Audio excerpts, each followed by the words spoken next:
This program is brought to you by Stanford University. All right, let's start by talking about the universe as it appears at different distances from us, and a couple of ways of thinking about it. Different distances also means different times. Here's a way to think about it.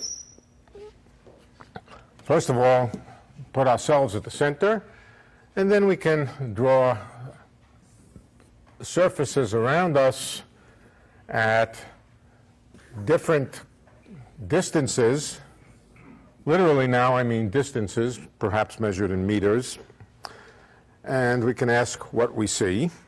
As long as we don't look too far, then the fact that we're looking backward in time is not very important and doesn't change things very much.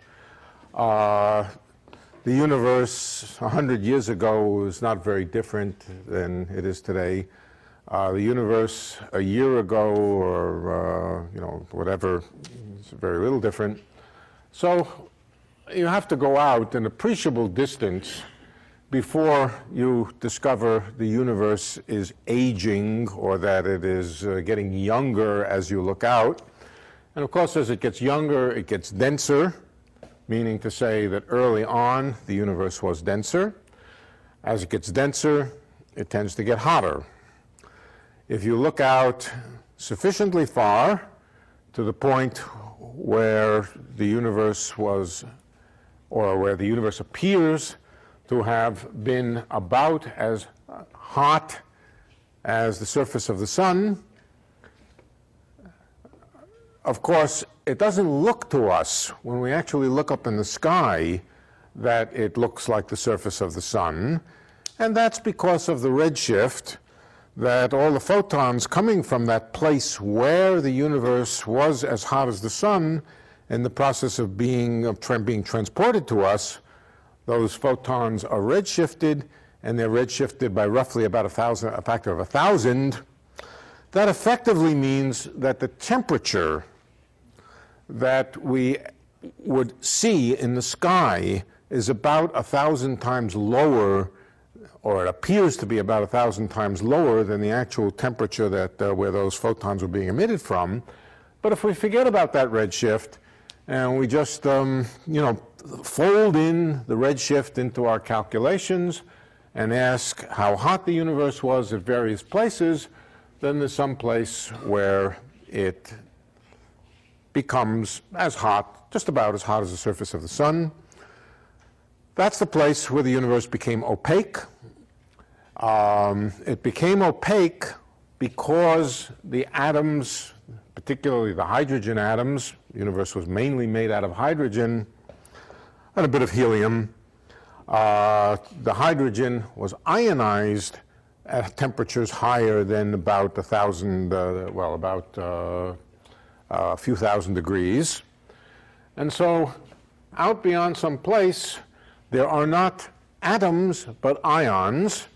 And ions consist of nuclei, which basically means protons and electrons. So there's lots of protons around and lots of electrons. I'll draw the electrons as crosses, and they're freely moving around. They're not bound to each other. Even if they accidentally got bound to each other, the high temperatures out there would cause collisions, the collisions being collisions between atoms. And also another thing which is out there is photons. Those photons are all around us. But when we go backward in time, those photons have shorter wavelength, and the shorter wavelength means that they're much more energetic.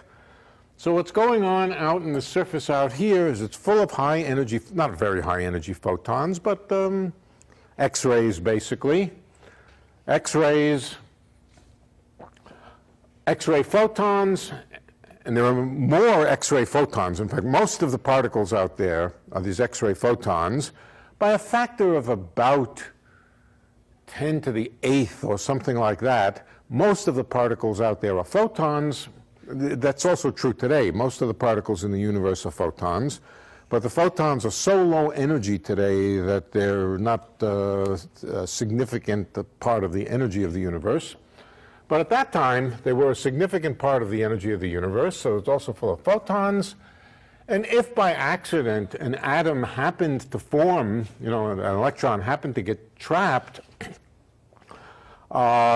very shortly it would collide with a photon and get reionized. And so what's out there is mostly ionized gas. And ionized gas, the one thing that it's not is transparent. Ionized gas is an electrical conductor. Electrical conductors respond to electric fields by sloshing back and forth and re-emit radiation, and basically they're opaque. So out beyond some distance here, the universe is opaque. It's opaque to us, and so we can't see anything behind that surface of last scattering.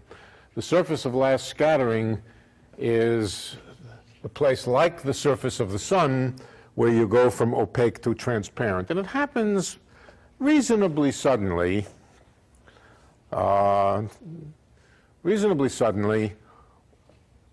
Basically when the temperature cools down below the ionization temperature of hydrogen, the universe becomes pretty clear and we can see through it. There's some region here which is hard to see, and then inside it we begin to see galaxies and so forth. I want to go back a little bit further, and of course going back and further is a bit conjectural, and it's conjectural, but we can guess what it's like on the basis of known laws of physics. Laws of physics here that we're talking about are atomic physics. We know all about atomic physics. We know a great deal more than just atomic physics. We know nuclear physics. We know particle physics. We can go a fairly long way out. I don't mean long in distance necessarily, although it is long in distance, but to higher temperatures and pretty well guess what was out there. So let's talk about what was out there. Incidentally, the particles in here, in addition to the photons, are mainly protons and electrons. Now, the protons mean the nuclei of hydrogen.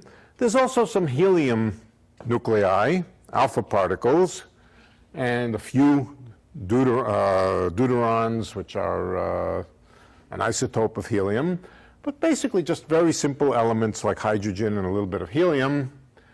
As far as nuclei, electrons freely moving around. Now, no antiprotons, no positrons, or practically no antiprotons, practically no positrons, just ordinary matter, pretty much. Ordinary matter except ionized. Now, as we go out, we eventually come to a temperature which is high enough that when two photons collide,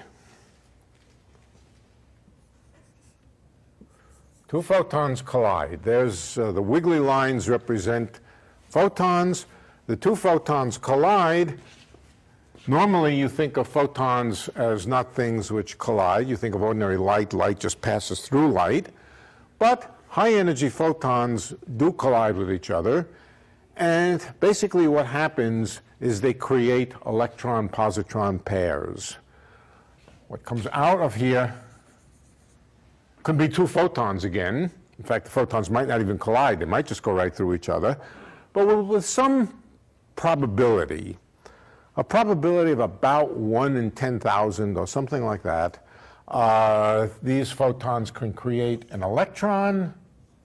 Let's call it E minus. The minus stands for the fact that the electron has negative charge, and a positron, which means the antiparticle of an electron.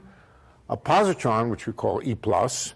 Positrons and electrons are very, very similar to each other. They are practically identical with one exception. They have opposite charge.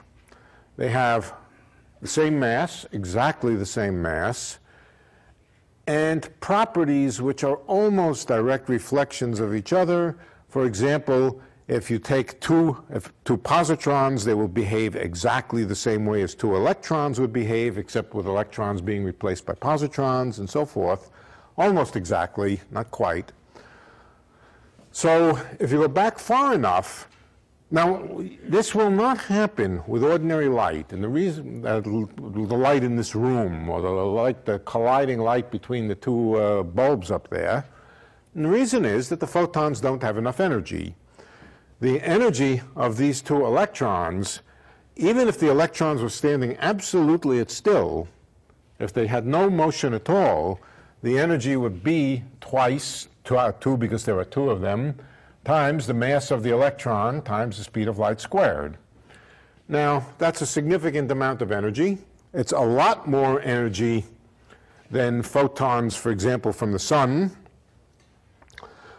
2 photons from the sun have energies much, much less than that, thousands and thousands of times less than that.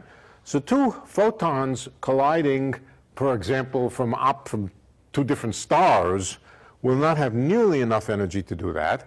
But as the temperature goes up, as the universe gets more and more dense going backward in time, the photons become shorter and shorter wavelength, and eventually, out somewheres or at some very early time, the universe was hot enough that photons, when they collide, make electron-positron pairs. Electron-positrons can collide with each other and make photons. Exactly the inverse reaction can happen.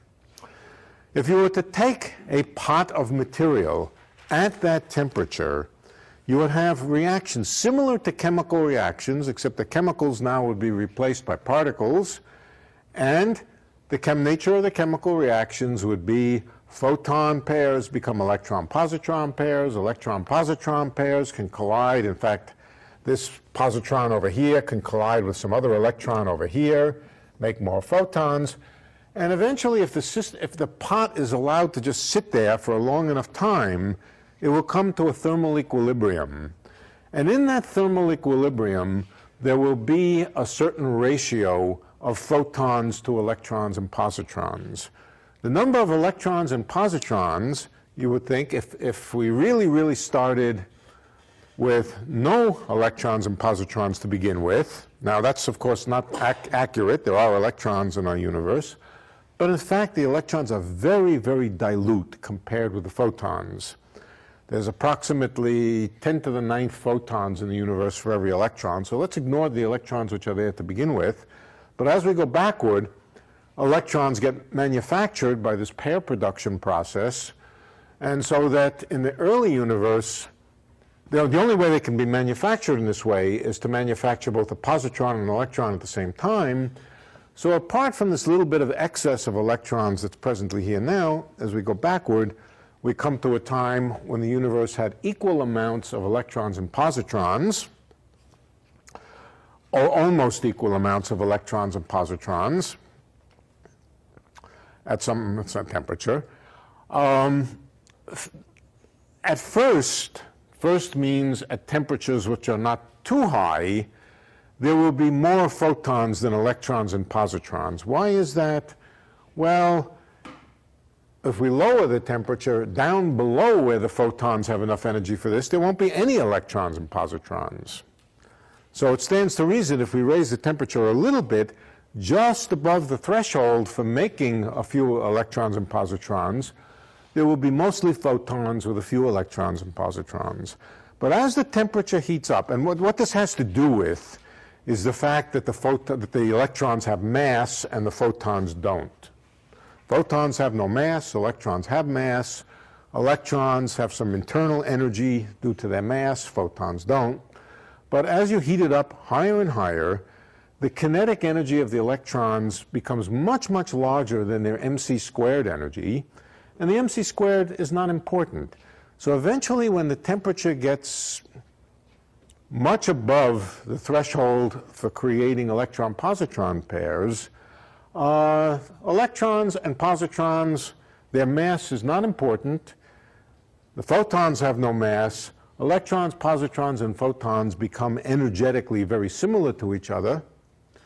And all of a sudden, not all of a sudden, but at that point, the number of electrons and positrons, the density of them, is about the same as the number of photons. Roughly speaking, electrons photons and positrons all have the same density, and they're all colliding around like mad. This is a very, very dense soup of charged particles. But what about the protons? The protons are still present. Incidentally, they're rather dense by now, millions of times denser than they are in this room.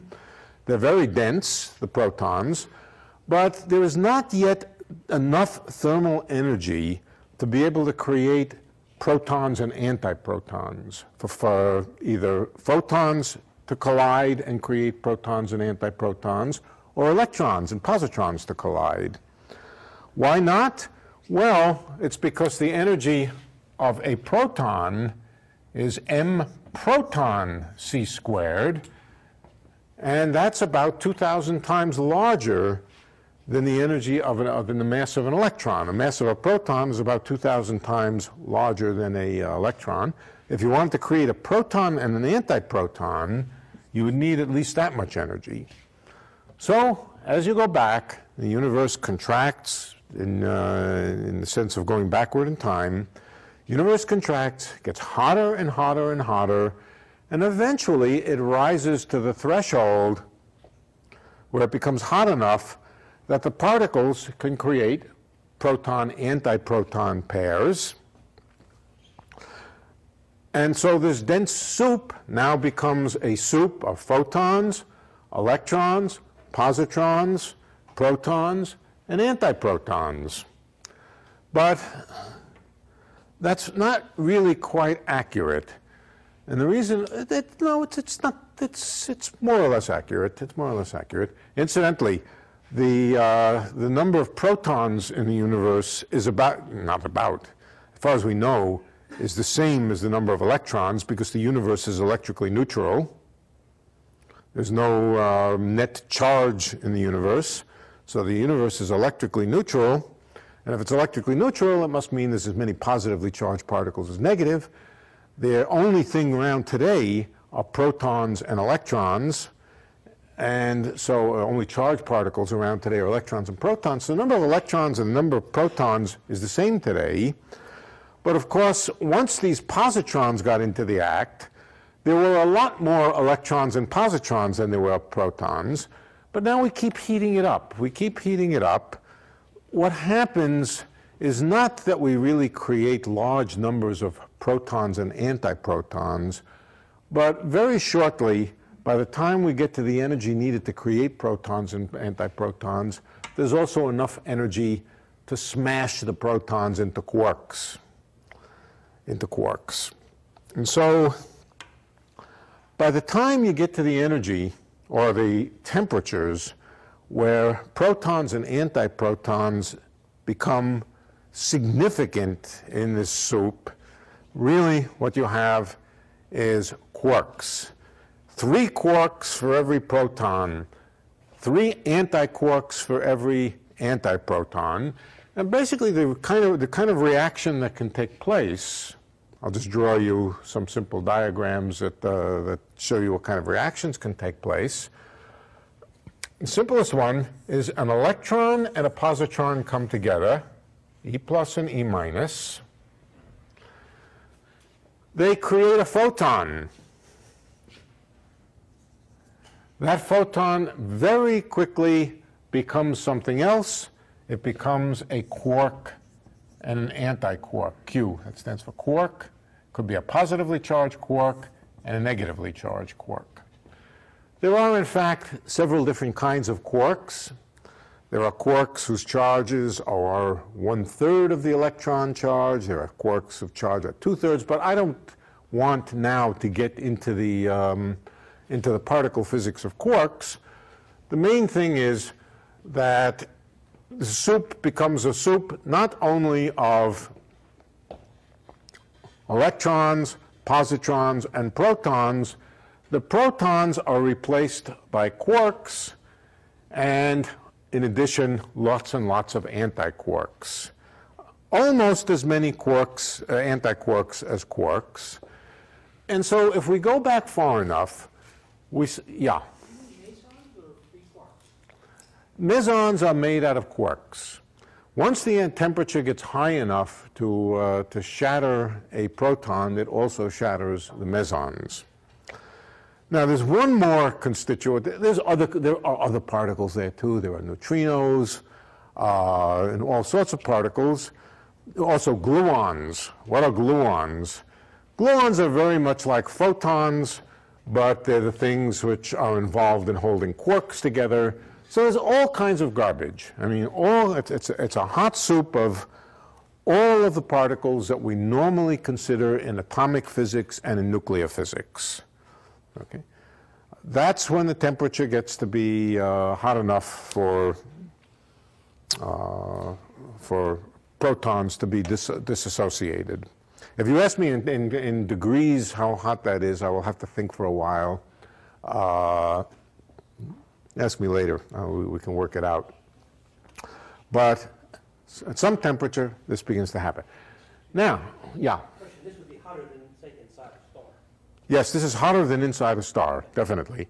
Inside a star, there are no anti-particles for the most part, right? So there aren't even positrons of any abundance inside stars, yeah. So the sequence is going backwards in time, right? Yeah. So the real sequence is the other way around. Yeah, the real sequence is the other way around. That's what I want to get to. I want to go back to a starting point and then discuss how it happened that... all right, so if you get things hot enough, there's going to be a huge density of particles and antiparticles.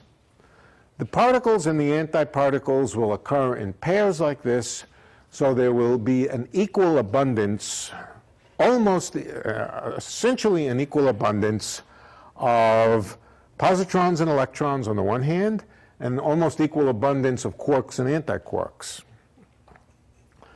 In fact, if we go back sufficiently far,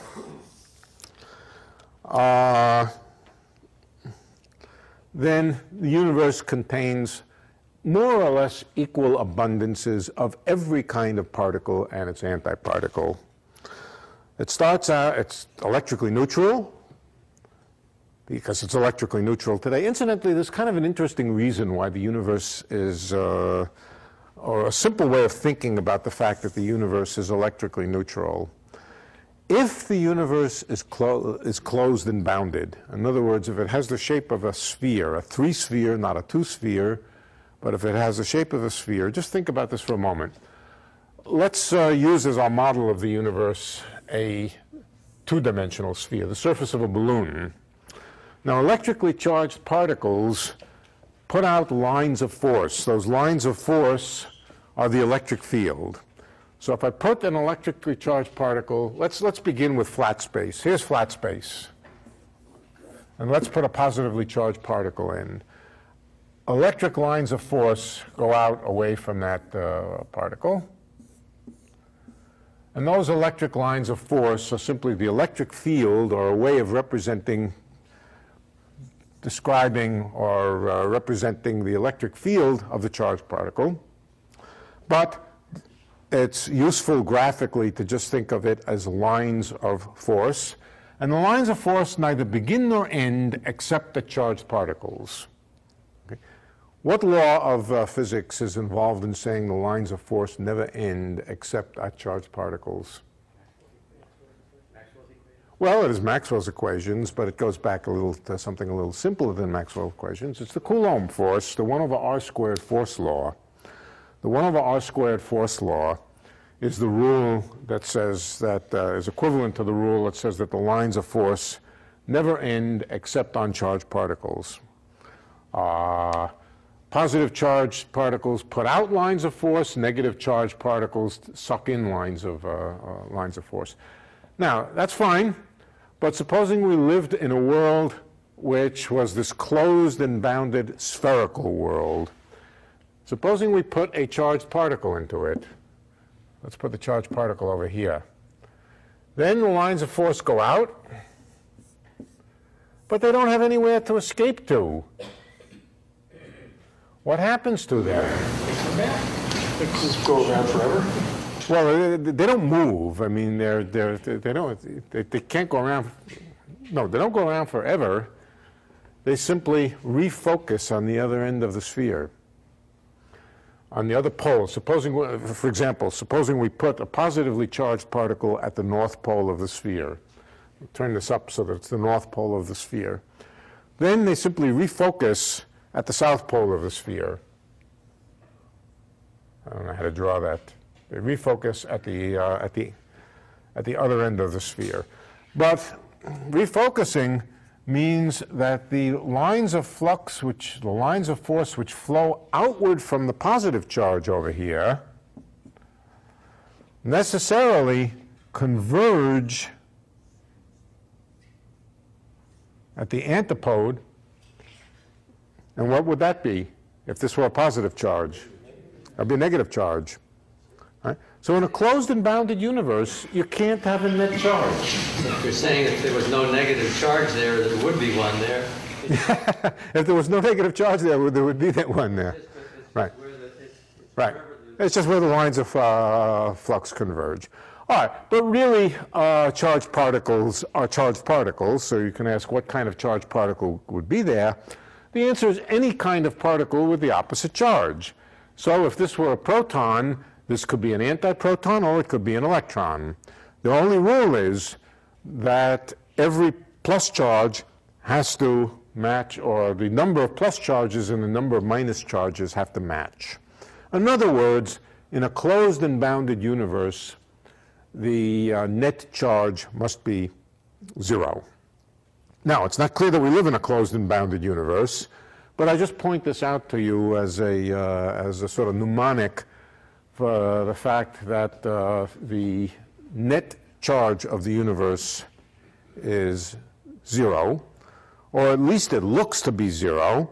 Any place where we find positive charges, we find negative charges, and we don't find any large-scale concentrations of positive or negative charge. They seem to cancel out pretty well. Okay, so... Isn't the fact that we can see the CMB evidence of generally transparent space?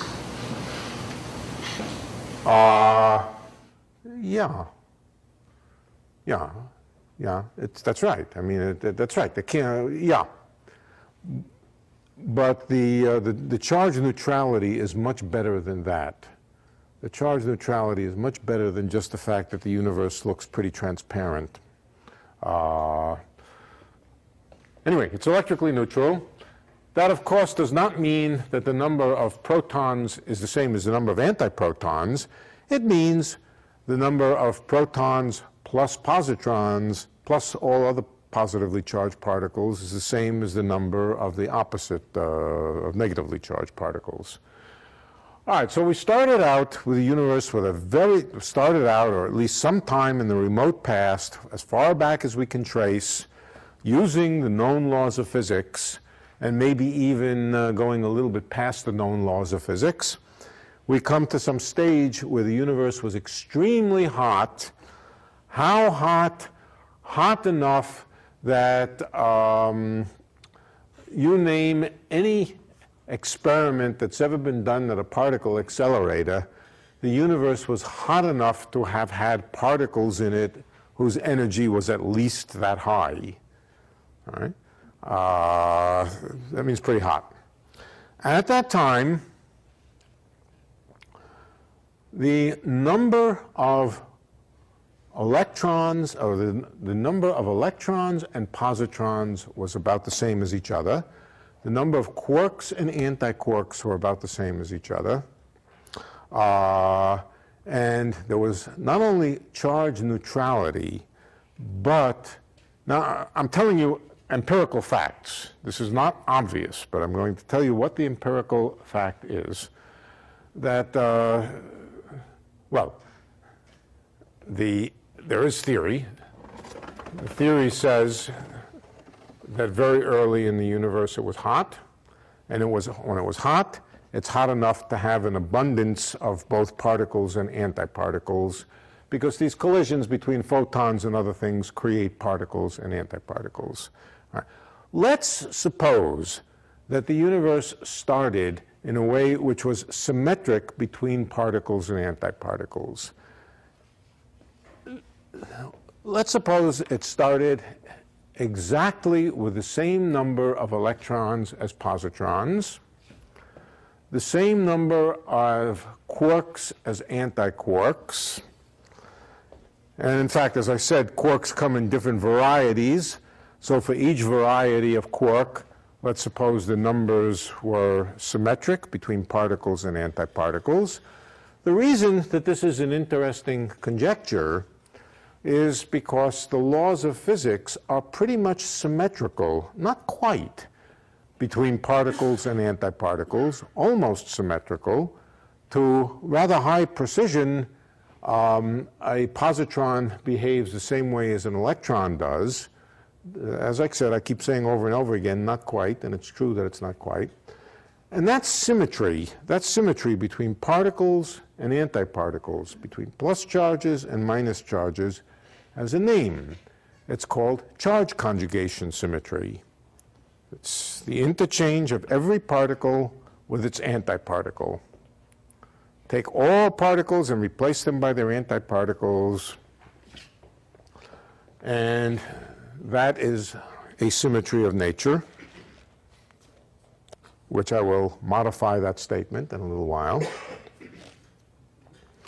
But if it were true, you might say, why on earth did the universe not start out with an equal abundance of charged particles of the positive type and the negative type? Or better yet, why didn't it have an equal abundance of quarks and antiquarks? Or did it have an equal abundance of quarks and antiquarks? Let's suppose that it did for a minute. Quarks and antiquarks, in your imagination, you can replace that with protons and antiprotons. Protons and antiprotons are a good stand-in for quarks and antiquarks. So for our purposes right now, we don't really need to think about quarks. We can think about protons and antiprotons. Early on, let's suppose for a minute that the symmetry of nature under reflection replacing particles by antiparticles was actually a symmetry of the universe, that the universe was like that. As many positrons as electrons, as many quarks as or as many protons as antiprotons. And then the universe started to cool. What happened as it started to cool? What would happen as it started to cool? Eventually, it would cool down to the point where the temperature was not hot enough for photons to collide and make protons and antiprotons. It might still be hot enough to make positrons and electrons and positrons, but not hot enough so that when photons or electrons and positrons collide, not hot enough to be able to provide the large energy necessary to make protons and antiprotons. Then something will begin to happen. The protons and the antiprotons can collide with each other and create photons. The photons have no mass. There's no problem with turning a proton and an antiproton when they collide into photons, but the photons simply don't have enough. Oh, and then of course, all right, a proton and antiproton collide, make some photons. The photons, of course, have enough energy that they could convert back to protons and antiprotons because they have the same energy that they start. The proton and the antiproton become photon to photons. But then the universe expands a little bit. What happens to the photons? The photons lower their energy a little bit because they get stretched. And when the universe is expanded a little bit, all of a sudden those photons no longer have enough energy to be able to create the protons and the antiprotons. So it becomes a sort of one-way street. Protons, antiprotons colliding, making photons. A little bit of expansion sucks the energy out of the photons. Not enough energy to collide and make protons and antiprotons. So there's a one-way flow, sort of. Protons, antiprotons, to photons and electrons and positrons. All right? We start depleting the protons and antiprotons. Then the temperature continues to get lower because of the expansion of the universe. And eventually, it goes down to the temperature where the photons can no longer create electrons and positrons. That's a very high temperature, much, much higher than the interior of the sun, but much, much lower than temperatures associated with protons and antiprotons. And all of a sudden, the same thing happens. Photons collide, electrons and positrons collide and make photons. The universe expands a little bit. Photon energies are diminished. Not enough energy to recycle back to make electrons and positrons. So the electrons and the positrons start being eliminated in pairs. The expansion of the universe is relatively slow. It's fairly slow compared to the rates of collisions and other microscopic things going on. The universe is a slowly expanding pot of stuff, and it's mostly in equilibrium. It's expanding slow enough that things stay pretty much in thermal equilibrium, except slowly decreasing in temperature. What would happen under those circumstances? What would happen under those circumstances is essentially all of the protons and antiprotons would disappear. They would disappear because they would annihilate. Whenever a proton found an antiproton, they would, and remember, this soup is very, very dense. They would annihilate and form a pair of photons. The electrons and positrons would do the same thing, and eventually all you would have left would be photons.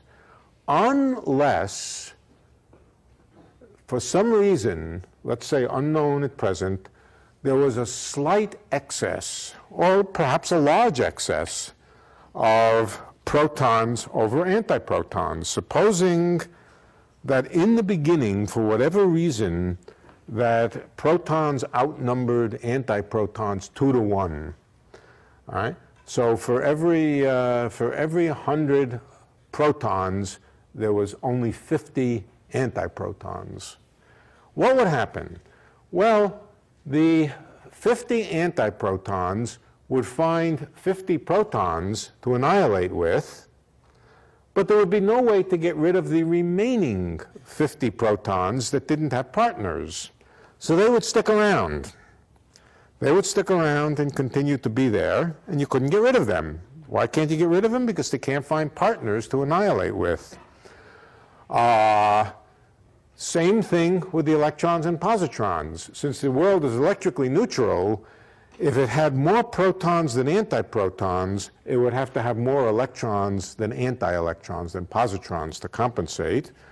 But exactly the same thing would happen to the electrons. Now there would be, what, 100 electrons for every, for every 100 electrons, there would be 50 positrons. In the end, these things would collide, find each other, and you would be left over with 50 electrons and 50 protons. Okay? Well, that's logic is okay. That logic is fine.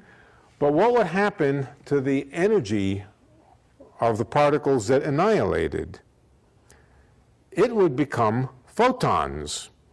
Now, to a good approximation, the way the universe is expanding is called adiabatic. It means slowly. It expands slowly. And for reasons that have to do with thermodynamics, much more with thermodynamics and statistical mechanics than with particle physics, the net number of particles doesn't change very much with time. When an electron and a positron collide to annihilate, they tend to turn into two photons. So as the time goes on, this is really, the really correct statement is that the entropy of the universe doesn't change as long as it's expanding slowly.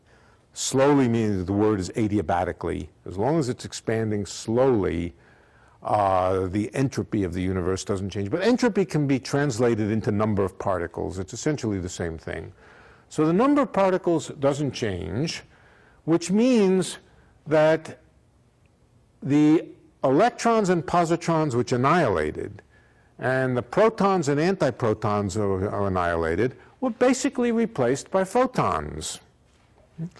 So the upshot is we can count today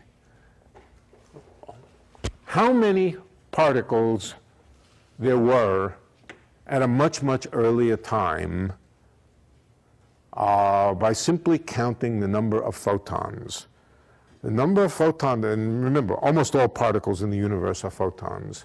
We can count the number of photons, and here's what we find. We find that the number of photons in the universe, well, the number of photons in the universe is about 10 to the 10th, somewhere between 10 to the 10th and 10 to the 9th, times bigger than the number of either electrons or protons. So for every electron and proton in the universe today, there are something like 10 to the 10 photons. That means if we go backward in time to the time when everything was in this hot soup, and there were more or less equal number of every kind of particle and antiparticle, it means that for every proton and antiproton, no, not for every proton, for every 10 to the 9th protons and antiprotons, there was one extra proton. Right? So there was a terribly tiny imbalance between particles and antiparticles that seems to trace back practically to the very beginning of the universe. How do we know that it was such a tiny imbalance? Because we look today and we say all the particles which annihilated turned into photons. So now we look today, how many photons are there for every proton? And the answer is about 10 to the 10th or 10 to the 9th or somewhere in there. That means at early times that the imbalance between particles and antiparticles was only about 1 in a billion, roughly 1 in a billion extra protons for every proton-antiproton pair. Now, it's a good thing that there was that little imbalance, because if there wasn't that little imbalance, there would be no atoms. There would be, everything would have annihilated. Yeah? Couldn't you look at it slightly differently in the sense that, let's say you started with equal on everything, and statistically you could say the probability of when it cools, that the probability of creating a proton is 10 to the minus 9. Rather than, I mean, you know, you're having these collisions and Yeah. if it cools, Yeah. you're not Yeah. making the collisions anymore. Yeah, we're coming to that. That's where we're going. Right. You're asking, how do we know that as it cooled that protons weren't made? How do we know that the only thing that happened was annihilation? All right, now I'll come to that. In order for protons to be created in the process, during the process of cooling, as you say, let's suppose there was equal number of protons and antiprotons. Where are those protons going? Where is that extra proton going to come from? We have to create an extra proton. Now, to create an extra proton, in order to keep electrically neutral, we also have to create a electron. So we start out with a world with equal number of electrons and positrons, protons and antiprotons, electrically neutral, but also neutral with respect to particles and antiparticles. And now we want to make an extra proton. So an extra proton, we want some reaction where a proton comes out, but something else has to come out with it because of electric charge, and that would have to be an electron. Or some other negatively charged particle, but for simplicity, let's just say, where did the mass for these come from? Let's say it came from a pair of photons colliding. Well, the only problem with this is the standard rules of elementary particles. The standard model of elementary particles does not contain such a process. It does not contain any process where the net number, now I'm talking about the standard model of particle physics. Standard model of particle physics means standard thing that we know from laboratory physics, and not extensions that may or may not turn out to be correct in the future. The standard model, which describes particle physics very well, up to energies of 1,000 times the mass of a proton contains no processes that involve protons or could create protons that don't at the same time create an antiproton. This is called baryon number conservation. Baryon numbers, for our purposes, is basically the number of protons. You can add in neutrons. Protons and neutrons are very similar to each other. The number of protons and neutrons, protons plus neutrons, minus the number of antiprotons plus antineutrons. That number is conserved in the standard model of particle physics. That means you cannot create a proton without creating an antiproton. And this is not electric charge. This process here is perfectly good for electric charge, one proton and one electron. But it violates one of the rules, empirical rules, entirely empirical, that you can't create a proton without creating an antiproton at the same time. I might add that the same rule, or the same physics, tells you that you can't create an electron without creating a positron. Now, as I said, this is not the conservation of electric charge, because as far as electric charge goes, a proton and an electron together are electrically neutral. It's the conservation of baryon number, conservation of the net number of protons minus antiprotons, and neutrons and antineutrons. So the standard laws of particle physics do not allow, as you cool down, to create an excess of protons. Now, I think that's the question you asked. Is it? Well, I'm not sure. Well, you asked me how do I know that as it cooled down that the excess didn't develop. And what I'm saying is that the rules of elementary particle physics do not, elementary particle physics up to or down to distance scales 1,000 times or 10,000 times smaller than a proton, do not contain any processes which would allow an imbalance to develop. Okay? Now, what does that really mean? That doesn't mean that in cooling down from some exceedingly high temperature, this imbalance could not have developed spontaneously.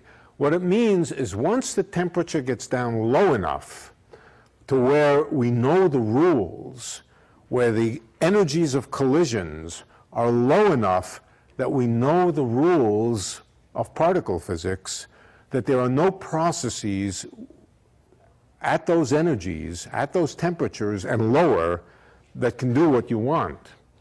But of course, we are always acting to some extent in a sea of ignorance where we don't know what physics is like at yet smaller distances and higher temperatures and higher energies.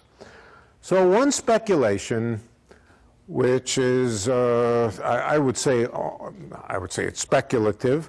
I would also say there's almost complete consensus among cosmologists, experimental physicists, theoretical physicists, almost everybody, is that in fact the universe did really start neutral. Now, why is it? Why should there be such consensus for something we know nothing about? Hard to answer. Hard to answer. But it does seem a little bit odd. If you go back early enough, you really do want, where did this 1 part in 10 to the 10th come from? That's a very odd thing. 1 part in 10 to the 10th is a very odd thing. It sort of makes you want to believe that perhaps the universe had as many protons as antiprotons to begin with, and as many as electrons as positrons to begin with, and that as you say, that as it cooled, something caused it to be biased in one direction to create a few extra protons and a few extra electrons. That is widely believed, but you have to go back to times and temperatures which were above the temperatures where particle physics has been successfully tested, shall we say, where the Standard Model has been successfully tested. So what does it take? I just want to talk a little bit about your question. What does it take in the way of changes in particle physics, or the way in the rules of particle physics, to allow a universe which started with the number of protons equaling the number of antiprotons? Now, I should say, when I say protons, I mean things with, I mean a collection of objects that includes neutrons, protons, and other objects called baryons. But let's simplify the story to just protons. All right.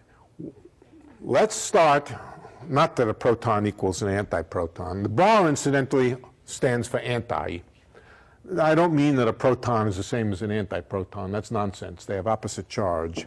I mean that the number of protons, let's call it the number of protons, equal the number of antiprotons.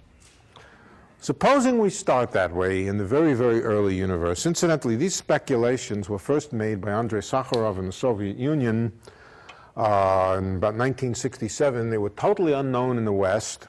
Nobody knew about them. And they were rediscovered actually by Dimopoulos and myself around 1980, 13 years later. And the subject is called baryogenesis. Genesis means the birth of, and baryo here stands for baryon number, which means proton number, and so forth. All right, so the idea is, first of all, the laws of particle physics must violate at some level, at some high temperature and at some high energy, it must violate the rule that protons cannot be created without antiprotons. In other words, it must violate a rule called the conservation of baryon number. The conservation of baryon number is basically the conservation of the number of protons minus antiprotons. That's the conservation of that quantity in the Standard Model of particle physics is a known experimental and theoretical fact, the conservation of it. But if you go back to earlier times when the energies were higher, when the distances were smaller, when we go beyond what we really know, there's no reason why this law of conservation of baryons or baryon number must be true. In fact, we believe it's probably not true.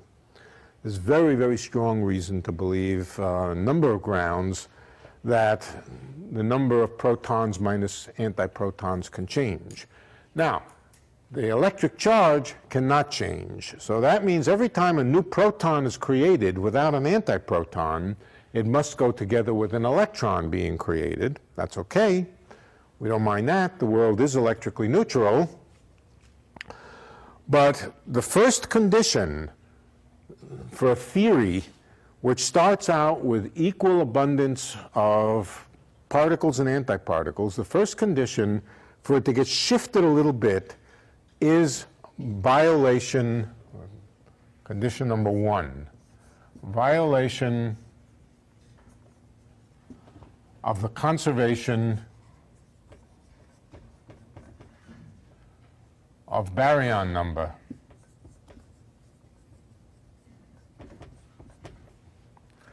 I'm writing down the three conditions that Sakharov himself wrote down and that Dimopoulos and we discovered independently, and which are generally almost complete consensus about this. That's number one, that the laws of physics must allow processes such as this, where a pair of photons can come together and make a proton and an electron. It would require a new set of interactions, a new set of phenomena, which can only happen at energies so high that we haven't yet seen them in accelerators. So that's number one, violation of the conservation of baryon number. Now, number two, all right, let's suppose there was a violation of the conservation of baryon number. Let me give you an example of a conservation law. conservation of position, my position, well, of course, this is not a conservation law, but let's just suppose for a minute it was. That would mean I can't move, all right? My conservation of my location would literally mean I can't move. Now, I could imagine that that's a law of physics, and then I could imagine a small violation of it. A small violation of it would mean I can move a little bit, maybe slowly. But it wouldn't necessarily say that I can only move to the left. That's my left, your right. It might say that I can move a little bit and change my position, but offhand, perhaps equally likely to the left or the right. So a conservation law can be violated, but in a way which doesn't bias either more protons or more antiprotons. It simply allows, in other words, for example, there could be a process in nature like this, and there could be another process in nature, the reflection of it, where all particles are replaced by their antiparticles. This would become antiproton and positron. You might think if this could happen, this could happen. That would mean that the conservation law is violated, but it's not biased in a particular direction. It could increase the number of protons or increase the number of antiprotons, and both kinds of things might be going on. Over here, a proton might be created. Over here, an antiproton might be created. And obviously, on the average, there would be no biasing, and on the average, you would expect, again, that such processes would not lead to a net imbalance of protons and antiprotons. The key is to say, wait a minute, how do I know that nature is truly symmetric or truly invariant under changing every particle to every antiparticle? How do I know that this charge conjugation is really a symmetry of physics, and that everything that can happen with equal probability with particles being replaced by antiparticles? And the answer is, not only do we not know that that's a symmetry, we know that it's not a symmetry. Experimental physics by now has uncovered the fact that there is not an exact symmetry where you replace every particle by antiparticle. That's been known for many years now, that there are slight differences.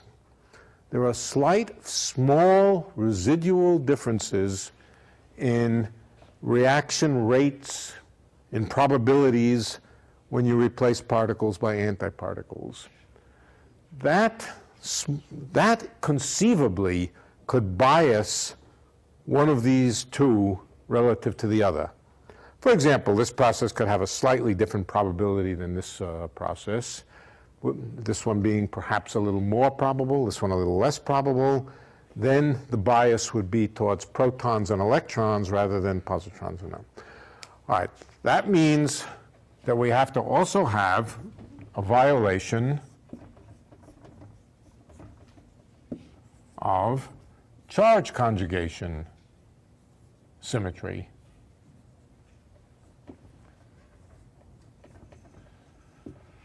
That there must be a bias in nature which distinguishes particles from antiparticles. Okay. Indeed. Question? Yes.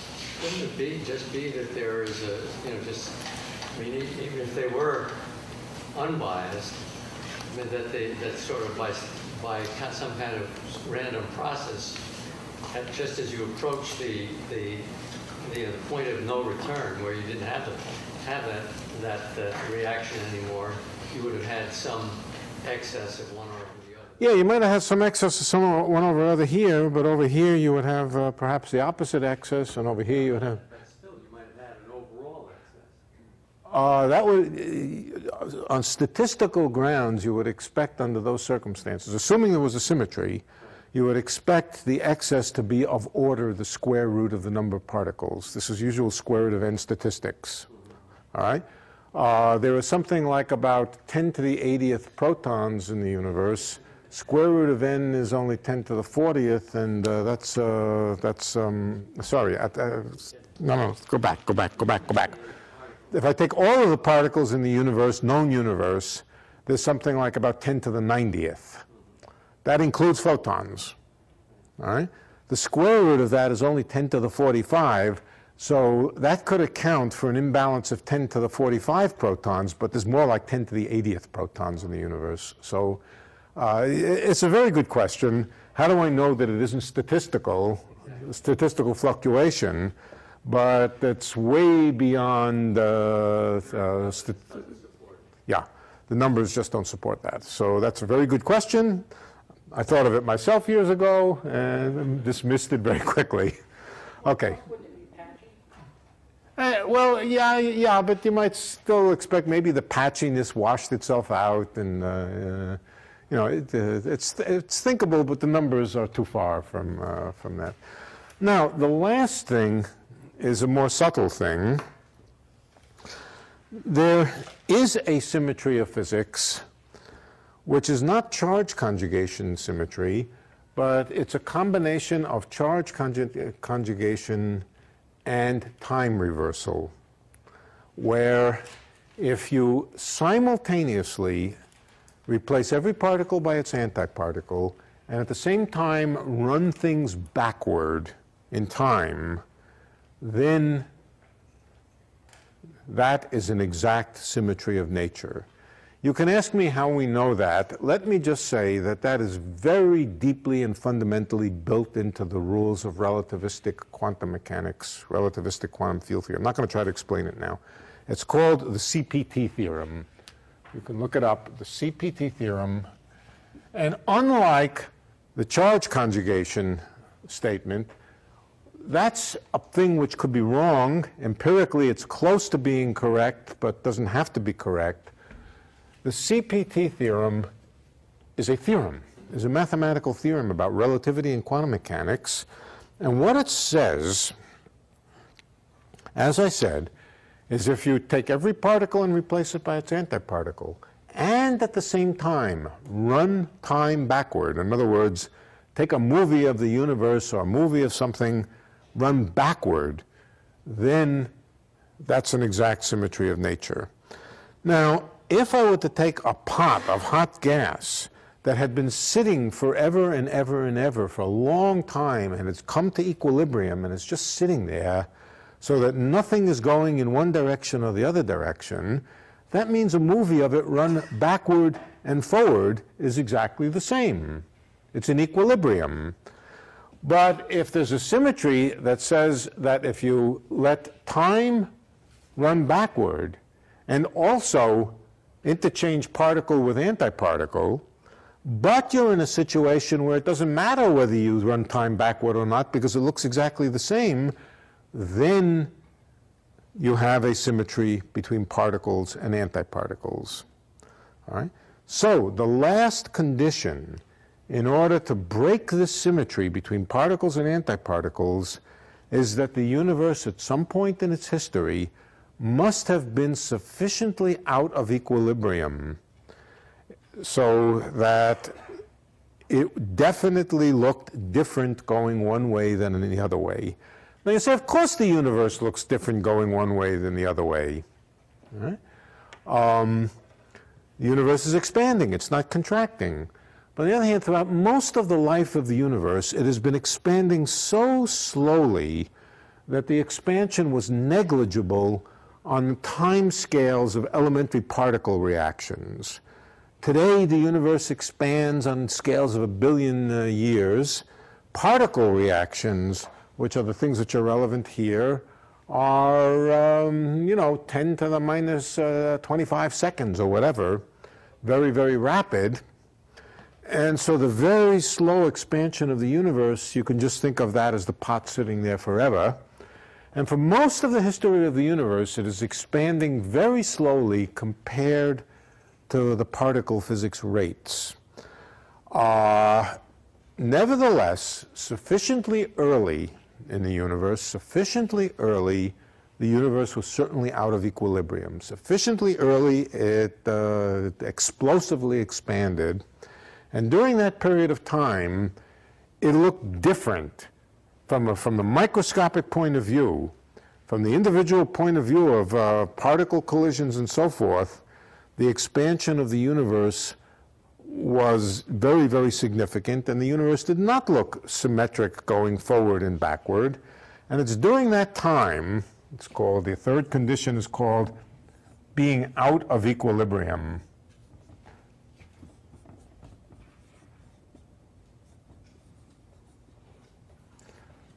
Now, it's an interesting theorem that if all of these conditions are satisfied, number one, that baryon number is not conserved, number two, that the symmetry between particles and antiparticles is broken, is not a symmetry, and third, that the universe was for some period out of equilibrium.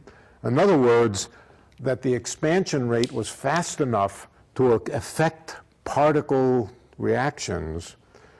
Then, even if you start with a universe which is equal number of protons and antiprotons, equal number of positrons and antipositrons, it will get tilted one way or the other. It's essentially a theorem that, as I said, it was discovered by Sakharov, 1967, and Andrei Sakharov, that is, and is called the theory of baryogenesis.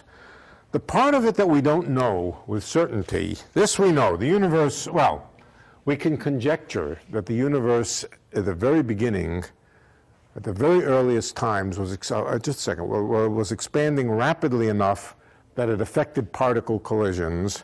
This is very reasonable. This is known to be true. The violation of baryon number is the question mark. We have never seen a reaction in nature where the number of protons minus and when I say protons, I mean protons plus neutrons minus antiprotons minus antineutrons. We have never seen a reaction in nature which violates this here. That may simply be because we've never had enough energy to create reactions that do that. All right, so this is the question mark here. If it turns out that baryon number is not conserved, then it's essentially a theorem that there will be a little bit left over, one sign or the other, protons or antiprotons. When people make models of this and they start calculating, they get numbers not so different than 1 part in a billion. So the 1 part in a billion is not an unreasonable answer, but we simply don't really have a theory that goes back that far. And so at the present time, this is conjectural that the universe started out neutral with respect to this baryon number, and then in the process of cooling, as it went out of equilibrium, as it expanded very rapidly, these other conditions being satisfied tilted it a little bit, 1 part in a billion to protons versus antiprotons, 1 part in a billion to electrons versus positrons. And then in the process of cooling down beyond that, every excess antiproton, every antiproton found a proton, annihilated with it, and only left over this 1 in a billion. Same thing with the electrons and positrons. And today what we have is that tiny fossil remnant of the universe looks like it's very, very grossly matter and not antimatter, but it's a simple remnant of something which was much, much more equal at the early times. So that's an interesting story. Well, Michael had a question. Yeah, matching up the CPT to the 1, 2, 3 here. I think numbers 2 and 3 are C violation and T. Okay, let me be more exact. I just call this charge conjugation, where you replace a particle by its antiparticle.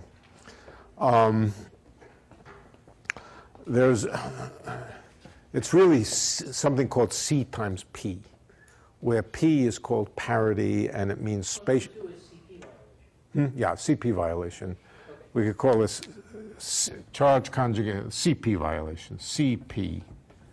But it is replacing particles by antiparticles, and at the same time, Number 3 is T. say it again. This? Yeah, That's time reversal. yeah, time reversal. Yeah, time reversal, right. Okay, and then number 1 is none of them. When one and number one is just something completely different. Now, I should say there's very strong reason to believe that baryon number is not a good, real, genuine conservation law of physics. There are many reasons, but however, it has never been detected, the violation of baryon number.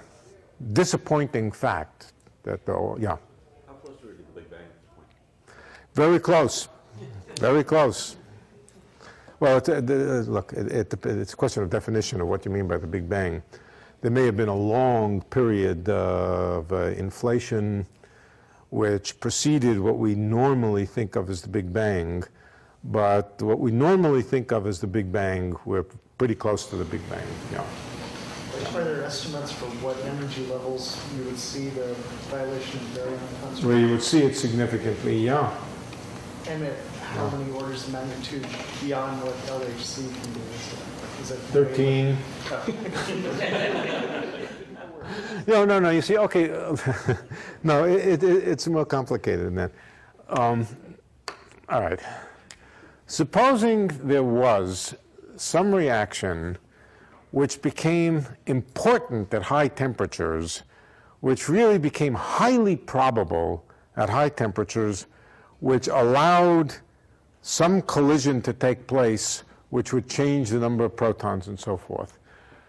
It might nevertheless be, even though you don't have that much energy around, that a process can still happen, but with very, very small probability, extremely small. Now that's typical. That's a typical kind of thing where something can become strong and important when you have a lot of energy, and that doesn't mean that it's impossible at low energy, it just means it becomes very, very improbable.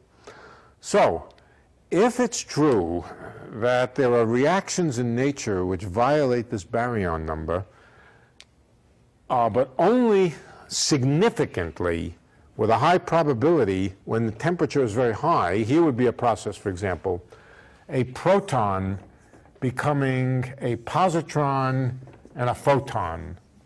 That's a perfectly good. But it might only happen when the proton, let's say, not only happen, it might mostly happen when the proton collides with something else at very high energy that shakes it up a lot and then kicks off this collision. Well, it would still be, in most theories, that it could happen even at low temperature and low energy, but with a very, very diminished probability. How diminished? Well, we know something about the lifetime of a proton. The lifetime of a proton, how long must a proton last? Well, ordinary particle physics reactions happen very fast in terribly small fractions of a second. So just applying ordinary dimensional analysis to this, you might expect that this would happen in a terribly tiny fraction of a second. But it doesn't. It certainly doesn't. Your protons don't disappear spontaneously like that and turn into positrons. How long, what's the minimum lifetime of a proton? Well, I can tell you this, that the proton basically have to last the age of the universe for sure. Okay, for sure they must last the age of the universe because they're still around. So at least 10 billion years. But in fact, the lifetime of a proton is much, much longer than that. The reason is because if the lifetime of the proton was about 10 billion years, then if you took 10 billion protons, which is not very many, then one of them, on the average, would decay in 1 year. If the half-life of the proton was 10 billion years, then in 1 year, if you had 10 billion protons to start with, one of the protons would decay. Now, it's easy to see, and then if you had a large number of protons, 10 to the 23rd protons, you would have a lot of reactions of this type taking place. even though the likelihood that any proton decayed would be very, very small. So we know that the lifetime is much, much longer than the age of the universe. In fact, it was known many years ago to be upwards somewhere around more than 10 to the 27 years. It's a very, very long time, much, much longer than the age of the universe. Starting sometime in the late 70s, people started to build very big experiments where they would take very large quantities of material, which usually meant water. In fact, it always meant water. Why water? Because water is transparent and you can look through it and see the light. This, incidentally, would also, this produces a photon, for example. Photons are light. You want transparent materials. Water is good. Take huge quantities of water. Huge means, you know, many, many swimming pools, hundreds of swimming pools, and sit and watch the many, many protons and wait for one proton to decay. Can you see one proton to decay in a big pool of water? Yes, you can. You have many, many light detectors. You have a great big pool of water, photodetectors all along the sides here. And if a proton decays, it emits photons, and you can detect it. So you can detect one reaction in a great big, huge pool of very transparent water. There are all kinds of background noise, so you bury the process deep under the earth in a mine somewhere where cosmic rays, et cetera, et cetera. And it was fully expected that with 10 to the 32 protons, you would see one of them decay in about in a year's time. Nothing happened. So we now know that the lifetime of the proton is longer than something like about 10 to the 34 years. That's a long time for the proton to last. But what we don't know, and what we won't know for many years, is that when collisions happen that really excite the proton, that pump a lot of energy in, that this process doesn't happen very readily. There are many processes in nature, many things in nature, which are very, very improbable unless you have a large energy to excite them. And proton change, or the violation of baryon number, could well be one of those things that it just takes a very high temperature to precipitate. And that's what we don't know. This is still a question mark. Question? Yeah. The baryon conservation describes why, you know, positive baryon, negative anti-baryon, whatever. But since the universe is electrically neutral, what guarantees that there's the same number of protons as electrons? Well, the basic elementary particle physics processes, for deep mathematical reasons that we don't need to go into here, always conserve the basic processes of nature, such as elementary particle processes, always conserve the electric charge. So roughly speaking, this is a process where the electric charge hops from the proton to the electron, but electric charge can't disappear. So what guarantees it? Maxwell's equations, fundamental symmetries of physics. No, I mean, like, okay, there's the same number of, in the soup, there's the same number of protons as antiprotons, positrons as electrons. Right. But as the universe cooled, you know, the antiparticles disappeared, but the universe is still electrically neutral. Right. So that is what, in fact, happens. Yeah. But it's another question to ask why it got biased towards protons instead of antiprotons. no, my question is, why is it the same number of electrons and protons? Still electrically neutral. That's because the basic processes of physics, whenever a proton disappears, another charged particle has to reappear. So it can't get out of balance electrically. Where in this picture does, if we keep rotating the clock back, where do we unfreeze out the photonic degrees of freedom and reabsorb them back? To which degrees of freedom? Photonic. What does it mean to unfreeze photonic degrees of freedom? Well, if we suppose the photon arises from spontaneous symmetry breakdown of the Of the standard model. Yeah, that happens at an energy of about 100 GeV, or 200, maybe 250 GeV, it's not that the photon disappears, it's that the weak interactions become much, much more like the electromagnetic interactions. The weak interactions meaning those things involving neutrinos and so forth. So the symmetry breaking, which made the photon special relative to the Z boson and the W boson and so forth, that happened at a temperature about 100 times or 200 times larger than the energy at which protons and antiprotons first were formed in the, but that's known physics. That's known physics. That we know where that happened. And it doesn't, it plays a role, but it doesn't play a dramatic role in this story here. Yeah. Does dark matter modify this picture in any way? Not particularly. Dark matter itself, you can ask whether dark matter is anything like, it's not protons, but whether it has its own conservation laws, which had to be broken in similar ways to get a net amount of dark matter. Probably not. The dark matter doesn't influence this particular question in any special way. It had to be hanging around there. It was hanging around. In the very early part of Right. the picture. Yeah. Even at very high temperature. It was there. Probably. Right. But in most theories of dark matter, the dark matter doesn't interact very much with ordinary matter, and so it was more or less spectator. Now, Could it somehow have been involved? It's possible. It's possible. In the baryon? It's possible. It's possible, but I don't think it would change the basic principles. Wouldn't change the basic principles. Yeah.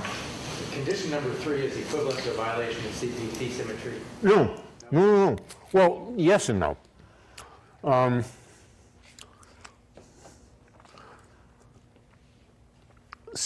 Let's just take T. Forget the CP, just T.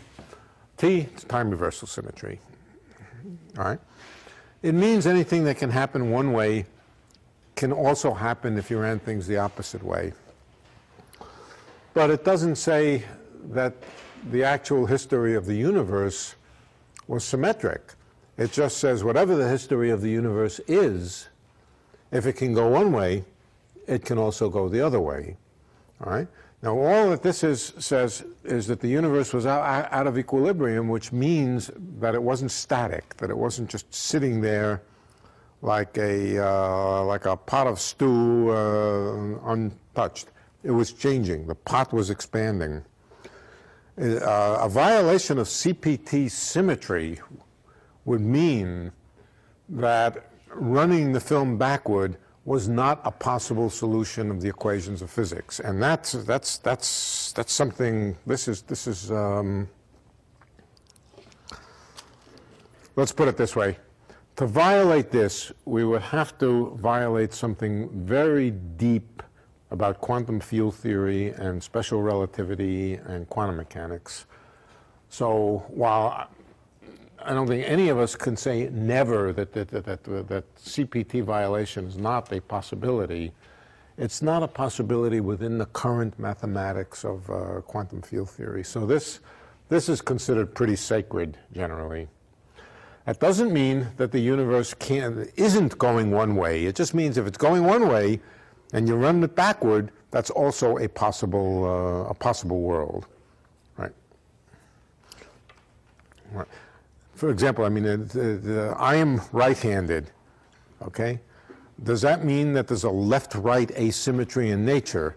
No, it just means that another creature could exist, doesn't necessarily have to exist, but another creature could exist who was left-handed and be otherwise exactly like me. It doesn't mean that I'm necessarily ambidextrous. It means that whatever I am, the reflection could exist. Same thing about time reversal here. Whatever the universe is doing, it's a consistent set of solutions of equations of the theory to run backward. with the other changes, the changes in parity. Yeah, with the other changes simultaneously alongside. That's right. Yeah. How does gravity affect in all this? Well, gravity, of course, is deeply connected with the expansion of the universe. But other than that, okay, let me give you let me tell you one of the reasons that we have a fairly strong belief that this conservation of baryon number cannot be an exact conservation law of physics, and it does involve gravity. Before I say that, let me say that the gravitational interactions between particles are so negligible, at least at any reasonable energies, that it really doesn't play much role in this. But there's a logical point which is interesting, and it has to do with black holes of all things. Imagine a black hole being formed out of the material of a star. I forget how many protons, what the baryon number of a star is, but something like about 10 to the 60th, if I remember. Something like about 10 to the 60th protons in a star. It has a net baryon number which is large and positive. Now the star collapses to a black hole. It runs out of fuel, collapses, and becomes a black hole. Well, the black hole may have all of those protons inside it somewheres, but then, at least according to theory, if you wait long enough, the black hole will start to evaporate. It will evaporate into photons, basically photons.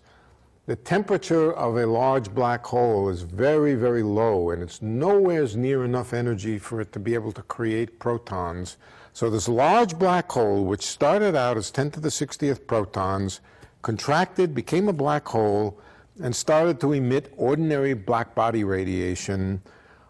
Slowly it heated up, but by the time it heated up enough to be able to create protons, it was as tiny as well, it was a very, very small.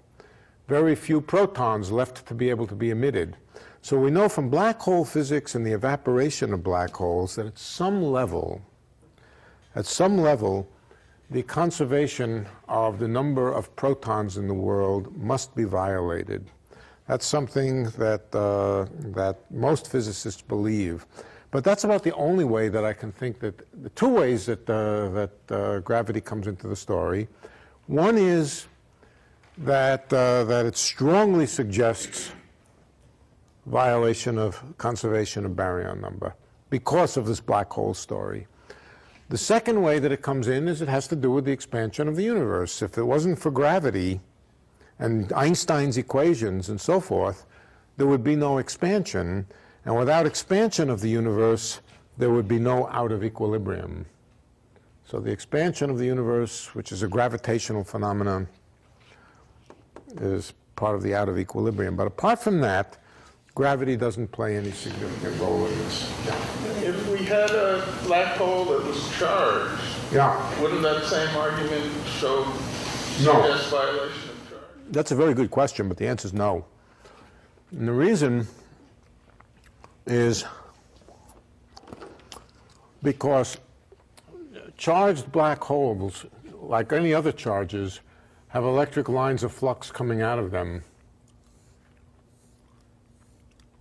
And those electric lines of flux are sort of tied down at infinity, and they keep track of the electric charge of the black hole. Electrically charged black holes will not completely evaporate.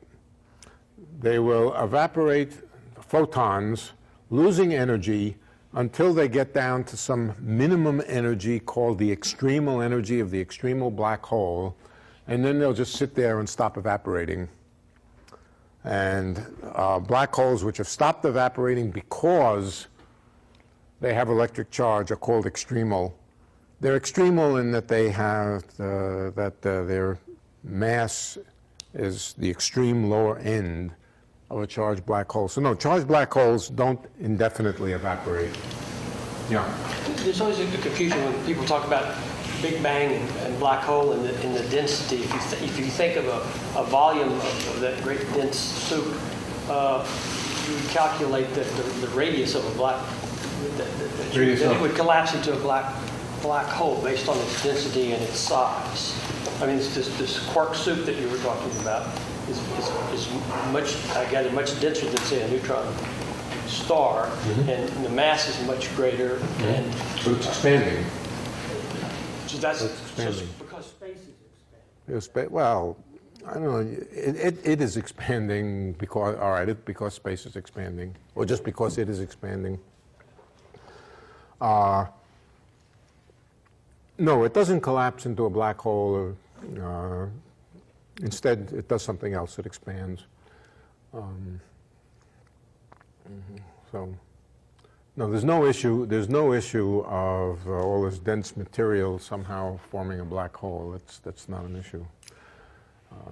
The black hole idea that I just expressed was a thought experiment. It's a thought experiment to try to convince yourself that the laws of physics as we now know them sort of force the issue here, that the conservation of baryon number is not something that will persist indefinitely in physics.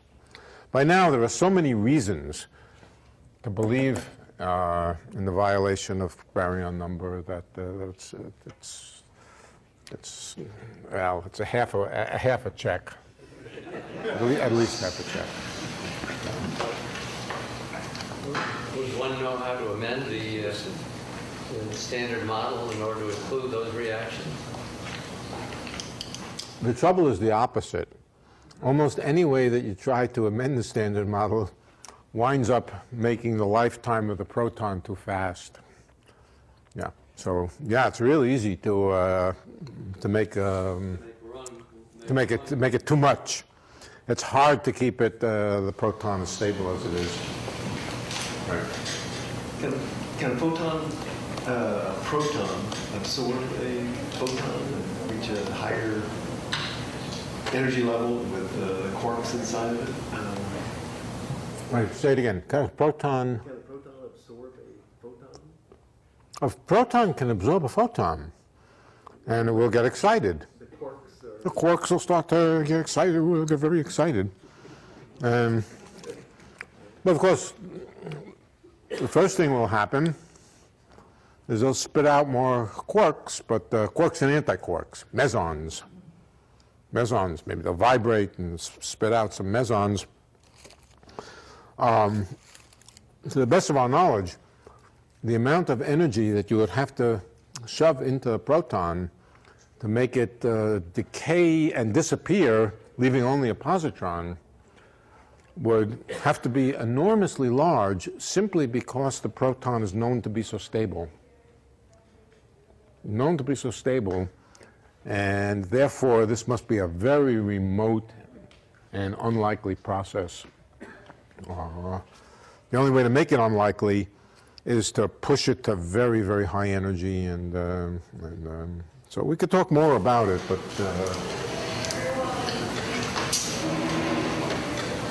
yeah. Before we completely discount the question about square root event statistics, You got to speak louder. We talked about square root event statistics before. Square root of n statistics. Square root of n, yeah. Right.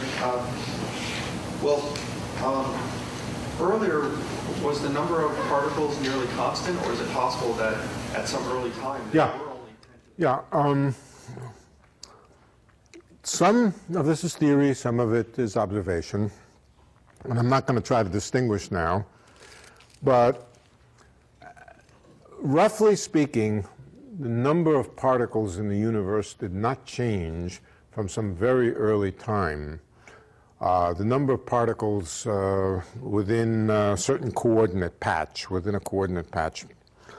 And the correct statement, the exact statement, is that in a universe in equilibrium, or just close to equilibrium, in an adiabatically expanding universe. Adiabatically expanding means that the rate of expansion is much slower than any fundamental particle process or any fundamental process in nature. What did you ask me? I lost track. Yeah. In an adiabatic process, which means a slow process, entropy is conserved. Entropy doesn't change in an adiabatic process. Now, if you take a gas or a soup of elementary particles and you calculate the entropy, it is within a factor of 2 or pi or some numerical number. It's the number of particles. So in an adiabatic process where the universe is expanding slower than particle reactions are taking place, even though particle reactions can take place, and they do take place, and they might even be biased in one direction or another, the net number of particles tends not to change. And if it does change, it changes maybe over the whole history of the universe by a factor of 10 or something like that, not by an enormous amount. So originally, the early questions about the subject had the whole story upside down. Instead of asking why there were so few protons relative to photons, the question was asked the other way. Why are there so many photons relative to the number of protons? And the idea was that there must have been something in the physics which just proliferated huge numbers of photons and increased the entropy of the universe. Where did all this entropy come from? So it was thought that what we needed was an explanation of some kind of process which just created wholesale enormous amounts of entropy out of organized energy, out of energy which was organized. Eventually, the question got turned around the other way. There's a certain amount of entropy in the world. That entropy has not changed very much, but somehow the protons and antiprotons disappeared, became photons, and left over only this very, very small fraction. So the emphasis changed from trying to explain the production of entropy, the production of photons from nothing, basically, to the question of why in the early universe the imbalance between particles and antiparticles was so small. Nobody ever found a way to create all that entropy through the expansion of the universe. All that entropy means this very large number of photons. So nobody believes now that the problem is how do you create entropy. Everybody believes the problem is, the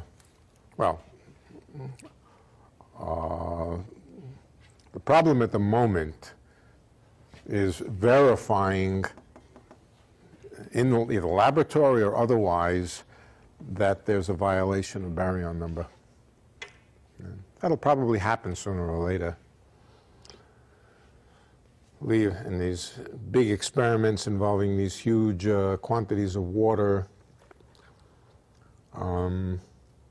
wait 100 years and a proton might decay. That's the sort of estimate that's out there now. Wait 100 years and one proton will decay. Make sure you're looking at that time. Yeah, that's the question. I mean, you got to run these experiments for a long period of time. Who's going to pay for them?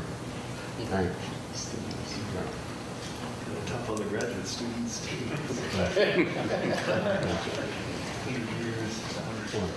What happens if it decays while the graduate student is asleep?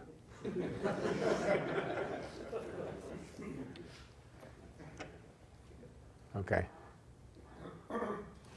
No other questions? Good. Yeah. Neutrons will decay into a proton electron. Right. And neutrino. And neutrino, antineutrino. I'm wondering how the neutrons persisted beyond the 15-minute half-life. Is there any left in the universe after that time? Right. Cool. A free neutron will decay in 12 minutes. I forget what the number is, 12 minutes, something like that. Free neutron.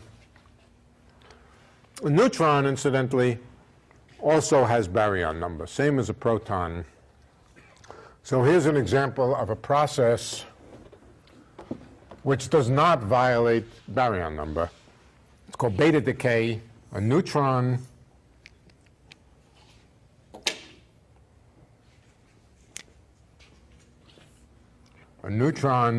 becomes a proton, an electron, E minus.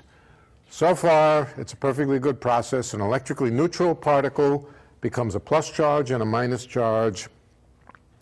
And also at the same time, an antineutrino is emitted. That, for technical reasons, the antineutrino has to be there. This is a process, and it does happen. All neutrons, sooner or later, decay like this. And they last about 12 minutes now before they decay. That's the half-life. Maybe it's 15. I remember 12. But it's an interesting question why they last so long. Elementary particle processes are usually measured in, very, very small time periods. Why does the neutron last so long? And the answer is a combination of answers, but one of the elements that goes in is that the sum of the mass of the proton, the positron, and the neutrino is almost exactly or very close to the mass of the neutron. So that means if these particles were a little bit heavier, there wouldn't be enough energy for the neutron to decay. So if the proton was just a little tiny bit heavier, the neutron could not decay at all because there wouldn't be enough energy for it to make a proton, an electron, and a neutrino. It just so happens that the neutron is almost equal, is only a tiny bit heavier than the proton, and just a teeny, teeny bit heavier than the proton plus the electron. So there isn't much energy there. And for that reason, the process takes a long time to happen. But yes, the neutron decays, and that's a neutron, a free neutron. Now, if a neutron is bound in a nucleus, it may have some binding energy. Let's put it into a nucleus with some protons. Let's say with a proton. Then there's some binding energy. There's some nuclear binding energy, and the energy of the neutron and the proton is not the sum. Or is not the mass is not the sum of the neutron plus the proton, but it's the neutron plus the proton minus the binding energy. Right? Here you might say, why doesn't this happen? The proton just go off and the neutron decay. And the answer is that there wasn't enough energy to begin with, because there was all of this negative binding energy, which was enough. And the binding energy of nuclei is very small. It's not very big. But the available energy was small to begin with. So the neutron, when it binds to the proton, becomes stable because it just doesn't have enough energy to decay. So, yeah. Are neutrons created, or are the number of neutrons in the universe constantly decreasing? Decreasing? Yeah, it's probably constantly decreasing.